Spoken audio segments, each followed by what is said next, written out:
Hi guys, good morning guys. Usa sa rason sa mga igsoon natong Katoliko nga nakabig sa laing tinuhuan o kanang mga laing tinuhuan nga manaot sa tong mga kaparian sa tong simbahan. Kanang po nga gibaligya kuno sa pare ang misa, no. Kanang pabayad sa kasal, bayad sa bunyag, baligya kuno. Kanang tanan guys, dili gina na mao, no. Tud gay ang halad kuan man siya guys, gasa. Love offering na guys. Usara po na kahitabo sa katuig mo nang ang misa o kanang bunyag kinahanglan na ginaybayad, no.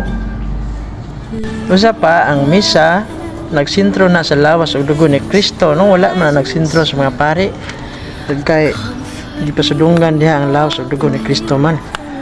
May bitaw nang naa sa kuan nang naa San Juan kapitulo 6 bersikulo 54 nga hindi pasudunggan dia ang lawas ug dugo ni Kristo.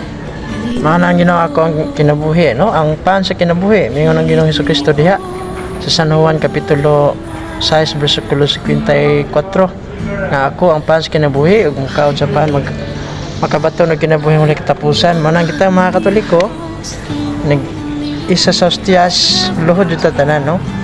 Walay magbarog, luhod jud